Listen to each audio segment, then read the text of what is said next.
we're back with On the Record with Tiffany and Kevin on 9:30 a.m. The Answer, home of conservative talk radio. All right, that's Tiffany. right. Get it right, Kevin. Get it right. Tiffany, Reg just talked about, when he was a kid, a long, long time ago. Yep. There was just paper records. Now everything is digital. Talk about that with the AI ML learning before I cut you off. Go ahead and share that information. Tiff. It's Tiff. Okay. So I anticipate. So what you were saying was that they can't follow you, and I really, I anticipate with AI ML learning that we'll be able to pull things out of a person's record, where, especially since we can follow you now, and see, oh, wait a minute, these occurrences now have us, build profiles so that we can see, oh, this person is potentially a candidate for kidney disease. Not necessarily rare. Yes, I have a rare one, APOL1, but there are other things, like we know diabetes, hypertension, cardiovascular disease, obesity. Those 4 things are the 4 leading causes of kidney disease. We know that. So when you see somebody that has those 4 things, we know that doctors spend 3 to 5 minutes talking to you. So they don't necessarily have the time to assess. Most of the time when they're talking to you in a clinical setting, they're reacting to what you have said to them. Right. So you've told their staff, this is why I'm here today. I have this, and this going on. And then they're coming in to give what their reaction is or assessment of those 3 things. They do not have time to assess your health, your overall health, and say, okay, and by the way, your profile says that you might be at risk for kidney disease. But AI ML learning can help us to find profiles like that, so that he's sitting there or she's sitting there and they see that to me, that's the beauty of all that we see happening in medicine, is that those profiles can be built. We can put that into the medical system and into those medical records and say, build me a profile and show me which one of my patients, the doctor can say, build me a profile, show me which one of my patients has this or is a candidate for this or could be at risk for it. Give me a little red flag so I can see it. I think that's awesome, because patients need that. And I would say, so after my liver transplant, my kidney numbers started going off. I went to my doctors. I'm like, hey, what's going on? He said, we just look at your liver numbers because that's what we're concerned with, because they're the liver doctors. Yes. So I had to go to my primary care doctor and said, hey, what about this? He goes, where do you want to go? And I told him exactly, because the nephrologist led to transplant. I said, I want to go to the people that are aware of transplant, because I don't want someone just to not pay attention to what is going on. And that was the biggest thing, is making sure. And so having a primary care doctor to navigate me or to understand where to go and what to do, because rural community doctors sometimes do not know. And I feel I get frustrated because I want patients to be able to go out and find where, how do I navigate this system? How do I get around? Because, I like to say don't. So don't is diagnosis, because you get diagnosed and you got to deal with it. And that changes your outlook. So your outlook really has to change in how you're going to navigate the system. You got to navigate it to go get treatment. And, I think that's how I look at don't now. Because but how could the doctor look you in your eyes, after telling you that, oh, it's nothing to worry about, to when you have to get a transplant? How could they still look you in your eye and have some kind of conscience? I changed doctors. Oh, You know there how you many go. times we hear people. That's how you do it. There you go. Do you know how I many? did the How same often? thing. I did the same thing. Okay, Reg, you know how often we run into people who fired the whole care team Is that right? because of this? In fact, I think the most glaring example of that would be Senator Kelly Hancock here in Texas. This conservative senator, he went in, they told him, you're going to be on dialysis in the next 6 months. And he fired everybody on the care team, changed his diet, and staved off dialysis for 31 years. There you go. Before he had to get a transplant. You can't be embarrassed.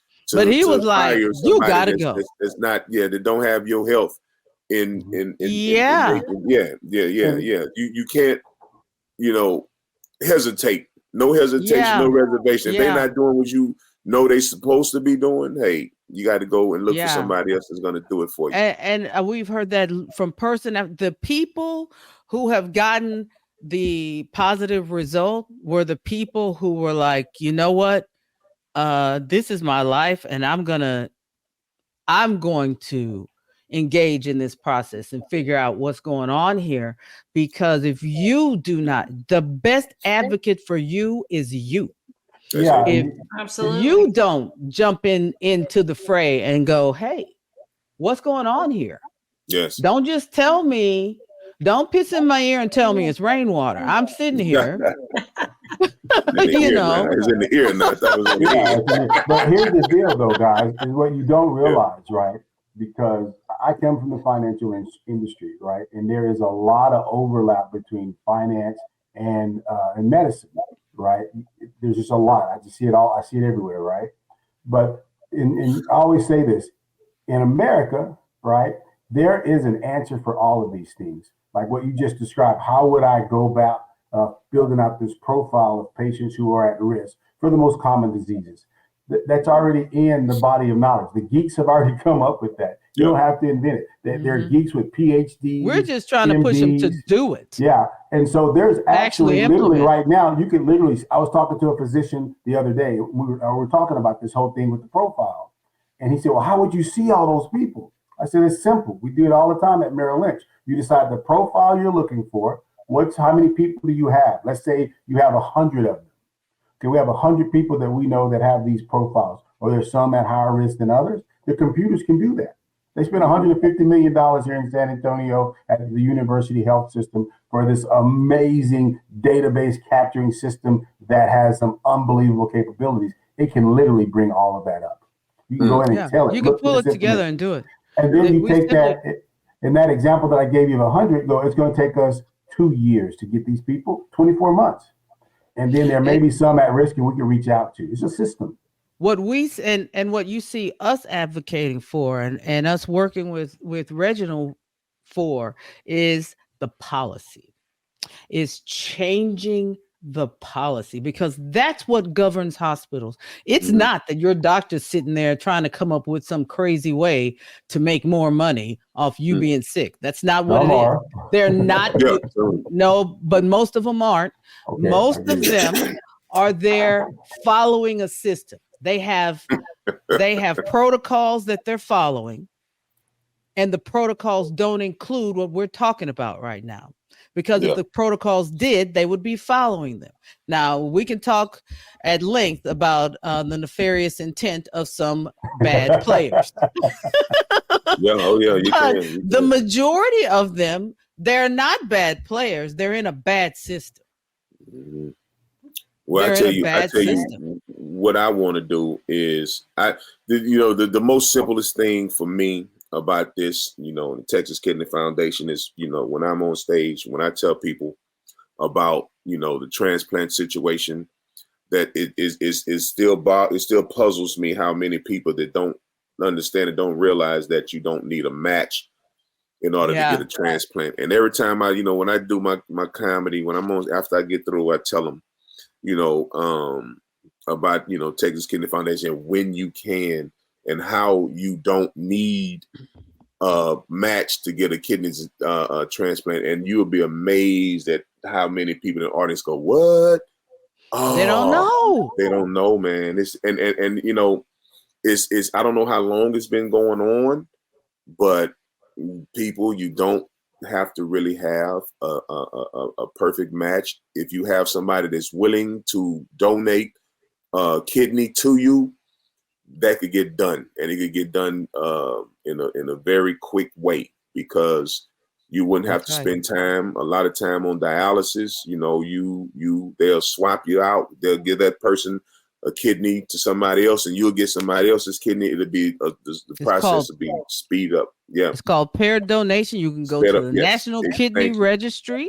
Thank you. .org, nationalkidneyregistry.org, and they will help you navigate the process. They literally I mean, a lot of people do not know, man. They have no clue, because we've been taught that, man. I don't know. That you have to have a perfect match. You gotta have to have a match, man. Nobody in my family match me, man. Everybody else sick in my family. You're like, no. You like literally, if we and I've said this over and over again for the last 6 years, the best way that you can get kidneys to everybody is go to college campuses, appeal to young people. You only need one kidney to be to live and to be healthy.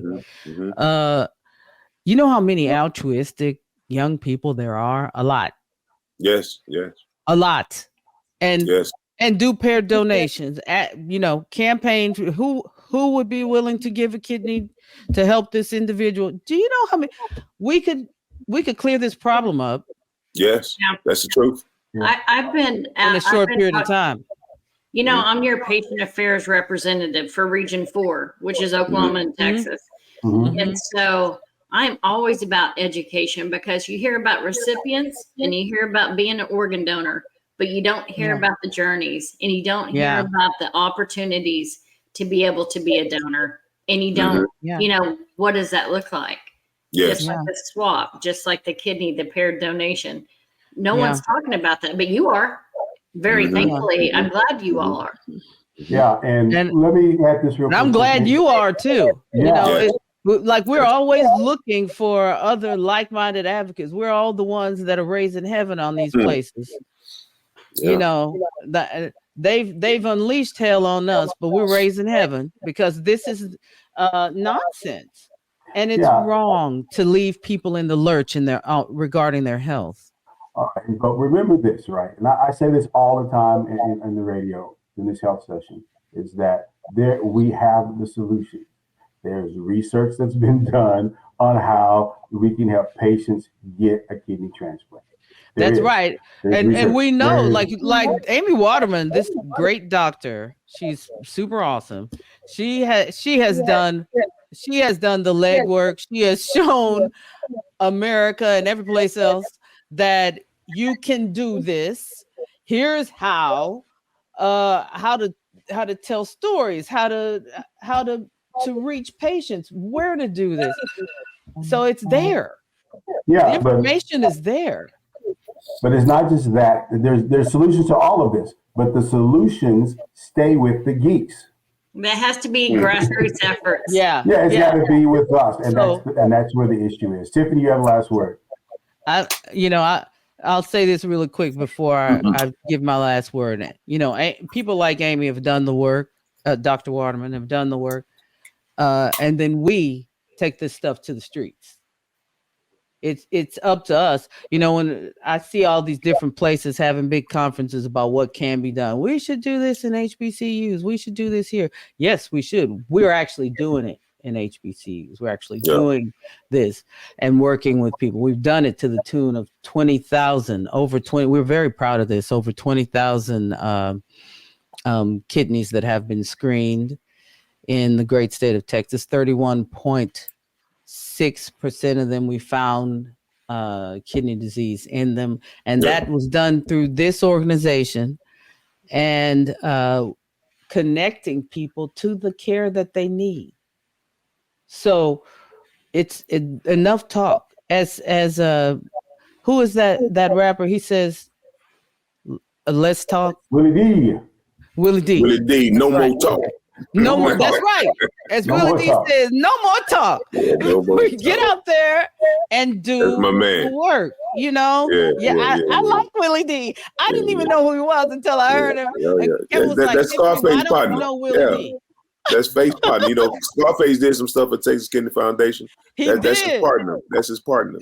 But I tell you what, you know, if any HBCUs want to have us come in and sit down and talk, you know, to the students, man, we'll be very glad and happy to do it. So that's right. Because and you've been listening to On the Record with Kevin and Tiffany on 9:30 a.m. The Answer, home of conservative talk radio.